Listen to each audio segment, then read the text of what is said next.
여러분 안녕하십니까? 완공된 지 4년 된 아파트를 샀는데 땅에 대한 등기가 돼 있지 않다면 황당하지 않을까요? 세종시에서 일어난 일입니다.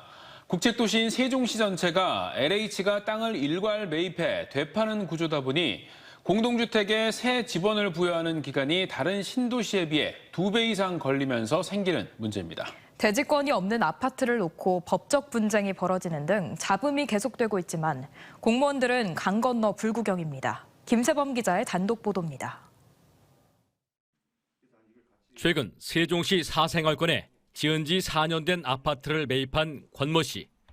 등기를 떼보니 건물 소유권만 명기돼 있을 뿐 토지 소유권, 즉 대지권은 비어있어 깜짝 놀랐습니다. 아파트 지번 작업이 아직 진행 중이라 땅 주인은 여전히 시공사였던 건데 추후 대지권 등기가 되면 세금도 또 내야 한다며 분통을 터뜨렸습니다. 저 같은 경우는 이제 중간 매수자인데 미등기라고 하면 불안할 수밖에 없는 거죠. 그리고 향후에 대지 등기 비용까지 지불해야 된다고 하면 이것 또한 불합리하다고 생각합니다. 세종시 대지권 이전 등기는 평균 5년 안팎으로 비교적 더디다는 수도권 신도시 2, 3년보다 2배가량 더 늦습니다. 문제는 대지권 이전이 늦어지면서 부동산 사고의 속수무책입니다. 최근 세종시 3생활권에 상가를 완공한 시행사가 부도로 공중분해됐는데 시행사가 땅값은 치렀지만 지번 정리가 안 돼 여전히 소유권은 LH가 갖고 있었습니다. 대지권이 없는 분양자나 채권자는 부동산 권리 주장도 떼인 돈을 받기도 어려운 처지에 빠져 발만 동동 구르며 소송에 나서고 있습니다. 토지 계약자한테 먼저 그게 가고요. 그 토지를 받아가지고 이제 보존 등기를 할 거잖아요. 일을 한 다음에 수분양자한테 이제 가야 되는 상황인 건데 저희가 직접 줄 수는 없는 거니까요. 그래서 그 소송 중인 거잖아요. 피해가 속출하는 세종시의 대지권 이전 지연은 구조적 문제 때문입니다. 여느 신도시와 비교도 안 될 정도로 최근 10년간 해마다 마녀 세대가 쏟아지는 데다 공공건축물까지 더하면 블록화된 토지를 풀어 다시 지번을 부여하는 데 한참이 걸립니다. 여기에 공무원들은 복잡한 체계를 탓하며 개선 노력에 시큰둥한 상황. 행정도시 건설청과 세종시, LH 간의 업무 영역에 모함을 들며 큰 관심을 두지 않습니다. 저희도 다른 신도시에 저 과정이 어느 정도 걸리는지 확인해 볼 생각은 안 해봤잖아요. 근데 LH 쪽에서는 사업이 끝나야 그 추가 작업을 할 수 있었겠죠. 5년이 지나도 내 땅이 아닌 아파트와 상가. 그 사이 부동산 사고가 속출하지만 뾰족한 방법도 개선 의지도 없는 것이 세종시 현실입니다. TJB 김세범입니다. 지역의 대표 수출 품목인 반도체 중국 수출 부진으로 수출 하락폭이 커지고 있습니다. 무역협회 대전 세종 충남본부의 3월 수출입 동향에 따르면 3월 대전 수출은 3억 7,300만 달러로 전년 동기 대비 15.2% 감소했고 같은 기간 충남 수출은 74억 2,300만 달러로 31.7% 줄었습니다. 이는 충남 전체 수출의 45%를 차지하는 직접 회로 반도체 수출이 1년 전보다 30% 가까이 감소하는 등 중국을 중심으로 한 반도체 수출 부진이 주된 원인으로 분석되고 있습니다. 매년 서산시청을 찾아 편지와 함께 적잖은 돈 봉투를 놓고 사라지는 어르신이 한 분 계셨습니다. 저희 뉴스에서도 익명의 기부자 소식 몇 차례 전해드린 바 있는데요. 이번에는 꽤 큰 돈을 홍성 산불 피해 주민들을 위해 써달라며 성금으로 내놓았습니다. 취재진이 평소 언론 접촉을 꺼려온 이분과 처음으로 어렵게 통화할 수 있었는데 정말 힘들게 모으신 돈이었습니다. 기획보도 착한 사회 강진원 기자입니다. 지난 24일 서산시청 사회복지과에 한 백발 노인이 찾아왔습니다. 등 뒤로 감췄던 돈 봉투와 편지를 직원에게 전달하고는 짧은 인사와 함께 자리를 떠났습니다. 봉투에 든 건 160만 원. 한 마라톤 대회에서 최고령자로 참가해 받은 특별상 10만 원과 생활비를 아낀 150만 원이었습니다. 편지에는 홍성 산불 피해 주민들을 위해 써줄 것과 이 작은 기부가 더 확산되기를 바란다는 마음이 담겼습니다.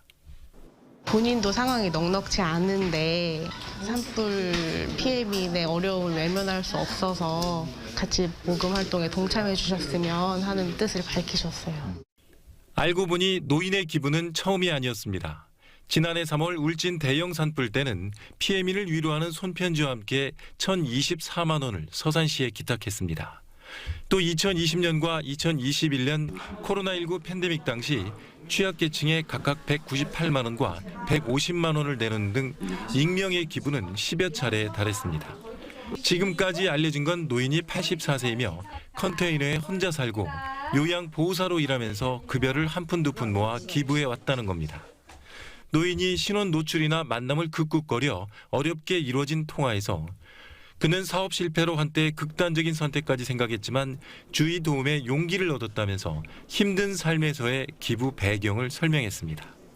기부하기 전에는 엄청 갈등은 있었어요.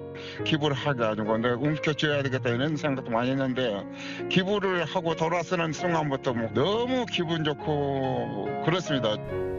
노인은 건강이 허락하는 한 열심히 살고 또 돈을 모아 기부를 계속할 거라며 이 작은 행동이 큰 바람으로 이어지길 바란다고 밝혔습니다. TJB 강진원입니다. 집값 상승기 아파트 대체제로 주목받았던 오피스텔이 금리 인상과 최근 전국적 이슈가 된 전세 사기 등 여파로 수요가 줄면서 매매 가격은 물론 전월세 가격 모두 하락하며 거품이 빠지는 분위기입니다. 한국부동산원에 따르면 올 1분기 전국 오피스텔 가격은 전분기 대비 1.19% 하락했고 대전 지역 역시 1.36% 내렸습니다. 같은 기간 오피스텔 전셋값은 전국 평균 1.25%, 대전은 1.28% 내렸고 월세는 전국 평균 0.18%, 대전은 0.33% 하락했습니다. 시장 면담을 요구하며 논산시청을 찾아가 흉기를 휘둘러 경찰관을 다치게 한 50대 남성이 결국 구속됐습니다. 논산경찰서는 생활이 어렵다며 공무원들에게 돈을 빌려달라고 부탁했지만 거절당한 뒤 지난 24일 오전 8시쯤 흉기를 들고 논산시청 비서실을 찾아가 난동을 부리다 출동한 경찰관을 다치게 한 혐의로 55살 A씨를 구속했습니다. 경찰 조사에서 A씨는 시장이 만나주지 않자 앙심을 품었다고 말한 것으로 전해졌습니다. 코로나19 규제가 완화된 이후 담배를 피우거나 술을 마시는 시민이 다시 늘고 있습니다. 질병관리청 지역사회 건강조사에 따르면 흡연율은 충남이 20.5%, 대전이 18.5%, 세종이 15.1%로 충남과 대전은 전년도보다 0.5%포인트와 0.7%포인트씩 늘었습니다.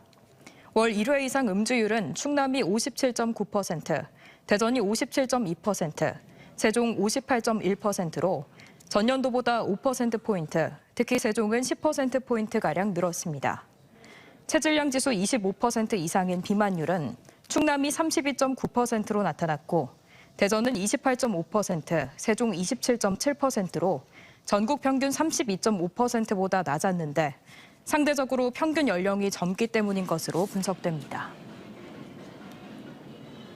충남도가 기존 못자리와 이양 작업이 필요 없는 벼 직파 재배를 늘리기로 하고 보령시 청소면에서 드론 등을 동원한 다양한 형태의 직파 재배 시연 행사를 가졌습니다. 벼 직파 재배는 논에 직접 벽실을 뿌리기 때문에 기존 방식에 비해 노동력과 비용을 80% 이상 절감할 수 있어 미래 농업수단으로 꼽히고 있습니다. 충남도는 현재 632헥타르의 직파 재배 면적을 오는 2030년까지 전체 논의 10%인 13,000헥타르로 늘린다는 계획입니다. 한국타이어 대전 공장 화재가 발생한 지 한 달 보름 만에 공장에 쌓여있던 붕괴된 잔해물을 치우고 관계기관 합동 감식이 이루어졌습니다. 불이 난 제2공장 가류공정 밑에서 확보한 먼지와 슬러지의 정밀 분석도 들어갔는데 그동안 멈춰있던 화재 원인 수사에 속도가 붙을지 주목됩니다. 이수복 기자의 보도입니다. 경찰과 소방, 국립과학수사연구원과 노동청 등 30여 명으로 구성된 합동감식반이 한국타이어 대전 공장으로 들어갑니다. 지난달 12일 불이 난 제2공장 건물의 현장 감식을 위해서입니다. 화재가 발생한 지 45일 만입니다. 합동감식반은 지난달 14일과 이달 13일 두 차례에 걸쳐 화재가 발생한 이곳 제2공장을 진입하려 시도했지만 추가 붕괴 위험 등 안전상의 문제로 들어가지 못했습니다. 공장 곳곳엔 여전히 붕괴된 잔해들이 엉겨붙어 있어 감식이 쉽지 않습니다. 감식반은 우선 발화 지점으로 추정되는 100여 미터 길이의 가류 공정 생산 라인 2곳과 피트라 불리는 지하 1층 일대를 살폈습니다. 지하 1층에 설치된 기계들은 비교적 상태가 양호해 전기 배선과 분전함 등을 중심으로 감식이 이뤄졌습니다. 아무래도 불에 탔고 또한 건물들이 붕괴돼 있어서 사실 감식에 애로점은 많습니다. 다만 피트는 기계들이 불이 타서 부존돼 있는 상태로 그대로 놓여 있습니다. 합동 감식이 시작되면서 그동안 사실상 멈춰있던 화재 원인 규명에 속도가 붙을지 주목됩니다. 앞서 경찰은 가류 공정 기계 밑에 있던 먼지나 찌꺼기들이 큰 불로 이어졌을 것이라는 현장 작업자의 진술을 확보했습니다. 이번 감식에선 바닥에 쌓여있는 분진과 슬러지를 수집한 뒤 실제 불의 매개가 됐을 가능성을 정밀 분석해 작업자들의 진술과 대조할 계획입니다. 작업자들 얘기에 의하면은 그 밑에 이제 먼지나 아니면 오일 찌꺼기나 그 타이어 찌꺼기 같은 게 쌓인 부분이 화재의 매개체가 될 수 있지 않느냐. 이와 함께 경찰은 불이 날 당시 확보한 CCTV와 소방시설 관련 자료 등을 토대로 실화인지 방화인지 여부도 살필 계획입니다. TJB 이수복입니다. 한국타이어 대전 공장이 올해 입사 예정인 신입사원들에게 대기 발령 조치를 취했습니다.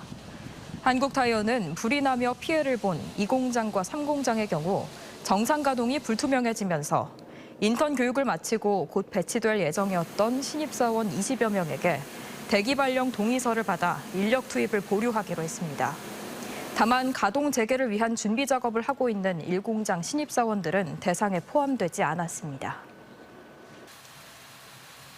TJB 시청자위원회는 4월 정기회의를 열어 분야별 업무 추진 계획을 보고받고 한국타이어 화재와 산불 등 지역 내 대형 재난사고가 이어진 상황에서 재난장비 등 총체적인 점검과 방송의 역할을 주문했습니다. 시청자위원들은 또 음주운전 사고로 숨진 배승아 양 등 사회적 이슈와 관련해 체계적 안전망 구축과 법과 원칙을 지키는 시민들을 조명하는 프로그램 개발 등에도 지역 방송이 관심을 가져달라고 당부했습니다. 지난 2일 홍성과 보령 등에서 동시에 발생한 산불의 피해 복구를 위해 계룡건설 2억 원, 중서부발전 각 1억 원, 충남도청 직원 7개 기관 기업들이 성금 4억 7,400여만 원을 충남 사회복지모금회에 기탁했습니다. 충남 산불 피해 복구 성금은 충청권을 망라해 전국에서 답지하고 있으며 이번 성금은 산불 피해 주민들의 재기를 위해 활용될 예정입니다. 대전시가 광역 아동학대 전담 의료기관으로 충남대병원을 지정했습니다. 이에 따라 충남대병원은 진료 과정에서 발견한 아동학대 의심 사례 신고는 물론 다학제정 논의가 필요한 학대 피해 아동 치료를 자문하고 아동학대와 신체, 정신적 손상 간 인과관계 등에 대한 의학적인 소견을 제시하게 됩니다. 아울러 학대 의심 사례에 대한 신속 대응을 위해 아동보호위원회를 운영하고 12개 지역 아동학대 전담 의료기관의 의료진에 대한 교육도 담당하게 됩니다.